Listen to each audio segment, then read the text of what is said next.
How a hunter obtained money from his friends, the leopard, goat, bush cat, and cock, and how he got out of repaying them. A Nigerian Folktale. Many years ago, there was a Calabar hunter called Effiong, who lived in the bush, killed plenty of animals, and made much money. Everyone in the country knew him, and one of his best friends was a man called Okun, who lived near him.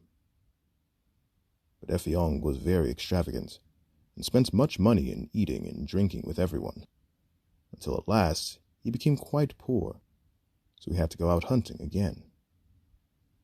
But now his bad luck seemed to have deserted him, for although he worked hard and hunted day and night, he could not succeed in killing anything. One day, as he was very hungry, he went to his friend Okun and borrowed 200 rods from him, and told him to come to his house on a certain day to get his money, and told him to bring his gun loaded with him. Now, some time before this, Effiong had made friends with a leopard and a bush cat, whom he had met in the forest whilst on one of his hunting expeditions. And he'd also made friends with a goat and a cock at a farm where he had stayed for the night. But though Effiong had borrowed the money from Okun, he could not think how he was to repay it on the day he had promised. At last, however, he thought of a plan, and one day he went to his friend the leopard and asked him to lend him 200 rods, promising to return the amount to him on the same day he had promised to pay Okun. And he also told the leopard that if he were absent when he came for his money, he could kill anything he saw in his house and eat it. The leopard was then to wait until the hunter arrived, when he would pay him the money. And to this the leopard agreed. The hunter then went to his friend the goat, and borrowed 200 rods from him in the same way.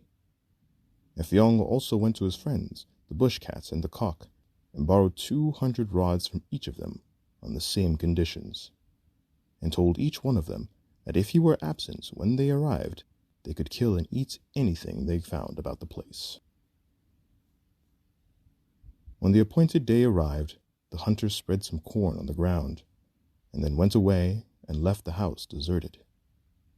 Very early in the morning, soon after he had begun to crow, the cock remembered what the hunter had told him, and walked over to the hunter's house, but found no one there.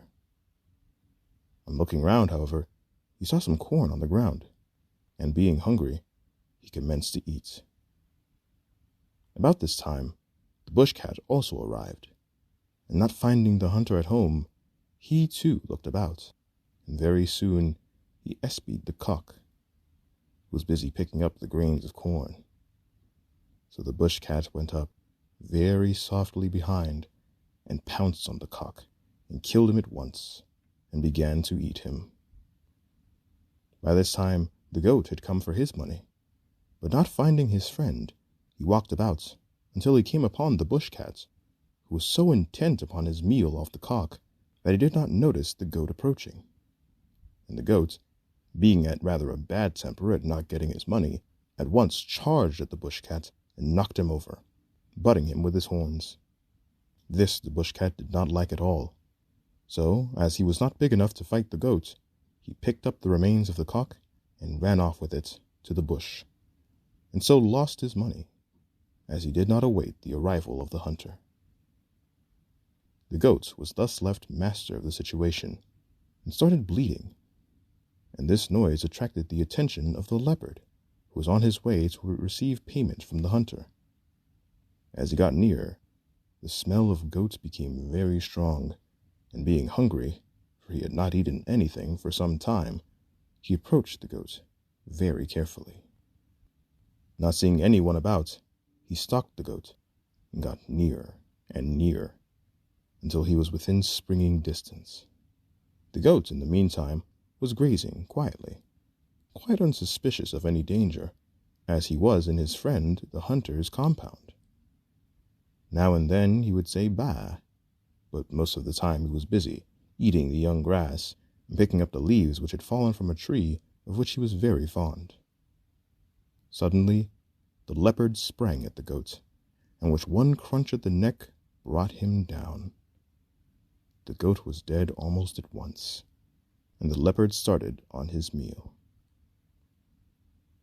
It was now about 8 o'clock in the morning, and Okun, the hunter's friend, having had his early morning meal, went out with his gun to receive payment of the 200 rods he had lent to the hunter. When he got close to the house, he heard a crunching sound, and, being a hunter himself, he approached very cautiously, and looking over the fence, saw the leopard only a few yards off, busily engaged with eating the goat.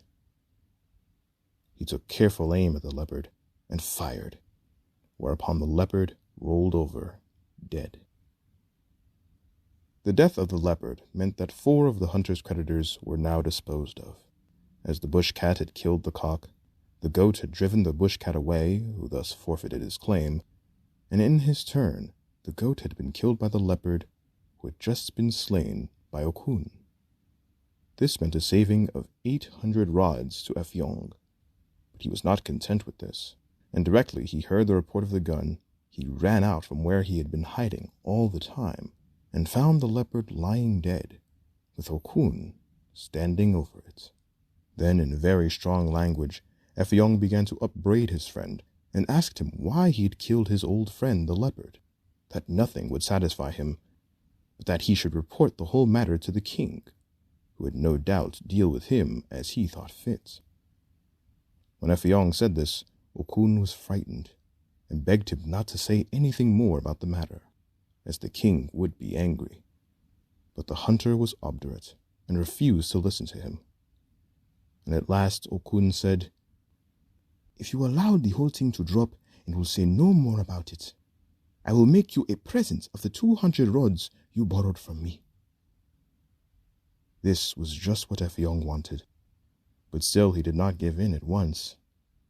Eventually, however, he agreed, and told Okun he might go, and that he would bury the body of his friend, the leopard. Directly Okun had gone, instead of burying the body, Effiong dragged it inside the house and skinned it very carefully. The skin he put out to dry in the sun and covered it with wood ash, and the body he ate. When the skin was well cured, the hunter took it to a distant market, where he sold it for much money. And now, whenever a bush cat sees a cock, he always kills it, and does so by right, as he takes the cock in part payment of the 200 rods which the hunter never paid him. The end.